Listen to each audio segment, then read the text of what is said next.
எல்லோருக்கும் வணக்கம். ராமர் என்பது ஒரு தெய்வம் என்கிற நிலையை தாண்டி ராமர் என்பது ஒரு அற்புதமான ஒரு குறியீடு. எதற்கான குறியீடு? ஒரு அன்புக்கான குறியீடு, ஒரு நல்ல அரசனுக்கான குறியீடு, ஒரு கணவனுக்கான குறியீடு, ஒரு தகப்பனுக்கான குறியீடு. இப்படி எந்த அடிப்படையிலே பார்த்தாலும் கூட ராமருடைய அந்த பெயரானது நம்முடைய மக்கள் மனதிலே நிலைத்து நிற்கிறது. அதனால்தான் பாத்தீங்கன்னா கம்பன் தமிழிலே இந்த கம்பராமாயணத்தை எடுத்து செய்து நமக்கு கொடுத்தார். அது மட்டும் கிடையாது, துளசிதாசர் ராமாயணத்தை பண்ணியிருக்கிறார். ராமாயணத்தை பலவிதமா அருணாச்சல கவிராயர் எடுத்துக்கங்க. அருணாச்சல கவிராயர் ராம நாடக கீர்த்தனை, அது ரொம்ப அற்புதமான ஒரு கீர்த்தனை. சீர்காழி மூவர் என்று சொல்லுவோம். எப்படி அங்க முத்துசாமி தீட்சிதர், தியாகராஜர், சியாம சாஸ்திரிகளை சொல்றோமோ அதே மாதிரி இந்த மூவரை சொல்றோம். அதுல ராம நாடக கீர்த்தனை என்பது ரொம்ப அற்புதமான விஷயம். இன்னைக்கும் பாத்தீங்கன்னா அதை கிராமங்களிலே நிறைய ஓதி வருகின்றார்கள். இப்படி ஒரு இந்தியாவினுடைய பண்பாட்டின் குறியீடு, ஒரு அருமையான மனிதாபிமானத்தின் குறியீடு. ஏன்னா அகம்மானுஷம் மன்யே என்று அவரே சொல்றார். நடத்தையில் நின்றுயர் நாயகன் அன்னிட்டு ஒழுக்கத்தின் வழியே நின்றவன், அன்பின் வழியே நின்றவன். அவருடைய அன்பு அது மட்டும் இல்லைங்க, அதாவது யுனைடெட் பிரதர்ஹுட் அப்படின்னு இன்னைக்கு சொல்றோம். சகோதரத்துவம். ராமனை பின்பற்றினால் ராமன் என்ன பண்றான்? பரதனை மட்டும் சகோதரனா ஏத்துக்கல, லட்சுமணனை மட்டும் சகோதரனா ஏத்துக்கல, சத்ருகுணனை மட்டும் சகோதரனா ஏத்துக்கல இல்லையா? அங்க குகன் ஒரு சாதாரண வேடன், இவன் சாம்ராஜ்ய சக்கரவர்த்தி, 10 திசைகளையும் என்ற தசரதனுடைய பிள்ளை. ஆனா அவனுடைய தோளிலே தொட்டு தன்னுடைய சகோதரனை போல கருதி அவனை ஏற்றுக்கொள்ளுகின்றார். சகோதரனை சகோதரனாக ஏற்றுக்கொள்ளுகின்றார். அதுக்கப்புறம் சுக்ரீவனை சகோதரனாக ஏற்றுக்கொள்ளுகின்றார். அதுக்கப்புறம் பாத்தீங்கன்னா விபீஷணனை சகோதரனாக ஏற்றுக்கொள்ளுகின்றார். அப்போ வெவ்வேறு பிராந்தியம், வெவ்வேறு மொழி, வெவ்வேறு இடம், வெவ்வேறு பின்னணியிலிருந்து வந்தவர்கள், ஆனால் எல்லோரையும் ஏற்றுக்கொள்ளுகின்ற ஒரு விஷயம் இருக்கிறது அல்லவா?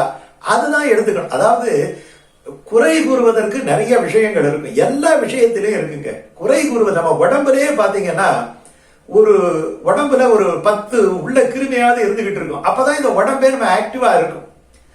அதனால்தான் ரொம்ப அழகா சொல்றாங்க, குன்றனைய குற்றம் செய்யணும் குணம் கொள்ளும் இன்று முதலாக என் நெஞ்சே. ராமாயணத்துல ஏதோ ஒரு அங்கே இங்கே இருக்கக்கூடியது, இந்த காலத்துக்கு பொருந்தாத சில விஷயங்கள், அல்லது தங்களுக்கு பொருந்தாத அல்லது தாங்கள் ஏற்றுக்கொள்ளாத சில விஷயங்கள் இருப்பதாலே அந்த நிகழ்ச்சிகளை எல்லாம் நம்ம வைத்து அதுதான் மொத்த ராமனே என்று ஒரு முடிவுக்கு வந்துடுறோம் இல்லையா? அதுக்கு 1000 சமாதானம் சொல்லி இருக்கிறாங்க. இப்ப அதுக்குள்ள கூட நான் போக விரும்பல. பட் இருந்தாலும் அதுல நல்லதே கிடையாதாங்கிற. அதுல எத்தனை விஷயங்கள் எங்க அவர் அரசாட்சி பண்ணும் போது உலகம் நல்லா இருந்தது, நொடிகள் இல்லாத ஒரு சூழ்நிலை இருந்தது. அதிலே எல்லாரும் தீர்க்காய்களோடு இருந்தார்கள், நல்ல செல்வந்தர்களாக இருந்தார்கள், ஒருவருக்கு ஒருவர் அனுசரித்து வாழ்ந்தார்கள், சண்டை சச்சரவு இல்லாமல் வாழ்ந்தார்கள். இதெல்லாம் சொல்லப்படுது இல்லையா? இப்ப இப்படிப்பட்ட ஒரு ராஜ்யத்தை கொடுக்கணும் அப்படின்னா அதுல என்ன ஒரு குறை இருக்க முடியும்? அன்பு எங்க பார்த்தாலும் அன்பு. ராமன் வேறு, அன்பு வேறு அல்ல. அன்பே சிவம் என்று அவர்களும் சொல்லுகின்றார்கள். அன்பின் வழியது உயர்நிலை அப்படின்னு வள்ளுவர் காண்பிக்கிறார். உலகம் எந்த இடத்துல பார்த்தாலும் ஒரு அன்புதான் மிகச் சிறந்தது அப்படின்னு சொல்றோம். இப்ப ராமன் என்றாலே அன்பு தானே. அது அந்த காலத்துல ஒரு அற்புதமான பாட்டு. ராமனை நம்ம எப்படி அடையாளம் காண முடியும்? அதை தெரிஞ்சுக்கிட்டா ராமனுடைய முழுமையான அந்த படைப்பு, அவனுடைய குணம் என்ன, கோகுணவான் என்று சொல்ற.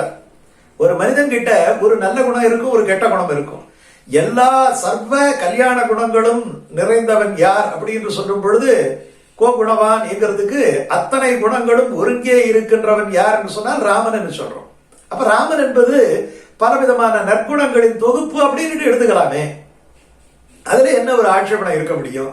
ஒரு பழைய பாடல் ஒண்ணு, அந்த பாடல் ராமனை பற்றி அவ்வளவு அழகா சொல்லுது. ராமனை எல்லா இடத்திலையும் பார்க்கலாம். ராமன் என்கிறது அந்த அயோத்தி ராமன் மட்டும் நினைச்சுக்க வேண்டாம். அதுக்குதான் சொல்றாரு, அன்பின் வழியில் யார் நடந்தாலும், அன்பின் வழியில் யார் நடந்தாலும் அவனை ராமான்னு சொல்லு. அவனும் ராமனும் போன்று அன்பின் வழியில் யார் நடந்தாலும். எவனோ ஒருத்தவன் அழுதுகிட்டே இருக்கிறான், அவனுடைய கண்களை ஒருவன் சென்று துடைத்து விடுகின்றான். அப்ப அவனை ராமன் என்று சொல்லு. அழுதவன் கண்களை யார் துடைத்தாலும் அவனும் ராமனும் போன்று. இதை போல ஒரு பிள்ளை இல்லையே, எப்படி என்னை காப்பாத்துறான் தெரியுமா என்னுடைய பிள்ளை. அந்த மாதிரி பெற்றோர்கள் எல்லாம் எந்த பையனை நினைத்து தன்னுடைய ஊருக்கும் உலகத்துக்கும் உற்றவனாக இருக்கிறானா அப்படின்னுட்டு சொல்லி பெருமிதம் அடைகிறார்கள்லவா. என்னொற்றான் கொல்லனும் சொல் அப்படின்னு சொல்றாரு இல்லையா வள்ளுவர். அப்படி அவையத்து முந்தி இருப்ப செயல், அதனால பெருமிதம் அடைகிறார்களா? அப்படி பெற்றவர்களுடைய உள்ளமெல்லாம் தன்னுடைய செய்கையினாலே யார் பெருமிதம் கொள்ள செய்கின்றார்களோ அவனும் ராமனும் ஒன்று. பெற்றவர் உள்ளம் பெருமிதம் கொள்ளும் பிள்ளையும் ராமனும் ஒன்று. மற்றவர்க்கெல்லாம் நல்வழி காட்டும் மனிதனும் ராமனும் ஒன்று. யாராவது கேட்டவன ஒரு நல்ல வழி காட்டுறான்னா அவனை ராமனா நினை. இப்ப என்ன சொல்றான்? அன்பு வழியில நின்றால் அவன் ராமன், அழுதவன் கண்ணை துடைத்தால் ராமன், பெற்றவர் உள்ளம் பெருமிதம் கொண்டால் அவன் ராமன், மற்றவர்க்கு நல்வழி காட்டினால் அவன் ராமன், ஒரு மனம் புரிந்து நிறைவுடன் வாழ்ந்தால் அவன் ராமன், அருள் நெறி கருணை அனைத்தும் அமைந்தவன் யாரோ அவன் ராமன், தர்மத்தை காத்திட உயிரையும் தருபவன் யாரோ அவன் ராமன். தர்மத்தை காத்திட இன்னைக்கு அதுதான் ரொம்ப கஷ்டமா இருக்கு. அதர்மத்துக்கு 1000 பேர் என்றால் தர்மத்துக்கு ஆளே கிடையாது. ஒரு ஆள் 2 ஆள் வந்து அவனை அப்படியே விட்டுட்டு எல்லாம் போயிடுறான். தனி மனிதனாக நிற்பேன் என்று ராமன் சொன்னா இல்லையா, இந்த தர்மத்துக்காக தனி மனிதனாக நிற்பேன் என்னட்டு. அப்படி தர்மத்தை காப்பதற்காக யார் வந்தாலும் அவன் ஸ்ரீராமபிரான். அப்ப ராமபிரான் என்பது நமக்கு சொல்லுகின்ற செய்தி என்ன?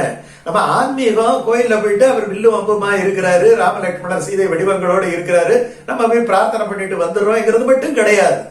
ராமர் என்கிற பிம்பம் எப்படி பதிய வேண்டும் என்று சொன்னால் ஒரு அன்பை ஒரு உருவமாக செய்தால் அது ராமன். மனிதாபிமானத்தோடு இருக்கக்கூடிய ஒரு குணம் இருந்தால் அது ராமன். பெற்றவர்களெல்லாம் இப்படி ஒரு பிள்ளையை பெற்றோமே என்று நினைக்கும்படியாக ஒருவன் வாழ்ந்தால் தன்னுடைய பெற்றோர்களுக்கு ஒரு மிக நல்ல பெயரை தேடி தந்தால் அவன் ராமன். மற்றவர்களுக்கெல்லாம் உற்றவர்களுக்கெல்லாம் ஊராருக்கெல்லாம் உறவுக்கெல்லாம் அள்ளி தந்து அவர்களை எல்லாம் வழிநடத்தி அவர்கள் வாழ்க்கையை மேலே வர வேண்டும் என்று நினைப்பதற்காக யார் முயற்சி செய்தாலும் அவன் ராமன். அப்ப ராமன் என்பது எப்படிப்பட்ட ஒரு குணாதிசயம் என்பதை சொன்ன பிறகு இந்த குணாதிசயத்தை எதற்கு வெறுக்க வேண்டும்?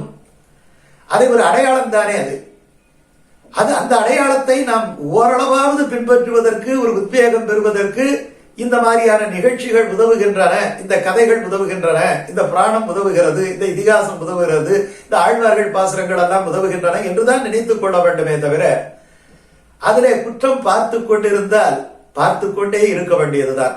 நல்ல விஷயத்தை நாம் எடுத்துக் கொள்ளாமல் அதிலே இருக்கக்கூடிய 1-2 விஷயங்களை விமர்சனம் செய்வதால் நல்ல விஷயங்கள் எல்லாம் கெட்டு போகின்றன. நல்ல விஷயங்கள் எல்லாம் கெட்டு போகின்றன. அதனால ராமனை நினைத்துக் கொண்டால் இத்தனை கல்யாண குணங்களும் நமக்கு வந்து சேரும். இதை அப்படியே நம்ம அடுத்த தலைமுறைக்கு நம்முடைய குழந்தைகளுக்கு சொல்லி ஒரு அற்புதமான சமதர்ம ஒரு உலக சகோதரத்துவம் நிறைந்த ஒரு சமுதாயத்தை உருவாக்க வேண்டும். அதற்கு உறுதுணையாகத்தான் நாம் இந்த ராமநாமத்தையும் ராமருடைய கோயிலையும் நம்ம நினைக்க வேண்டுமே. அதுக்குத்தான் இத்தனை விஷயங்களும் என்பதை நாம் மறந்துவிடக்கூடாது. நன்றி, வணக்கம்.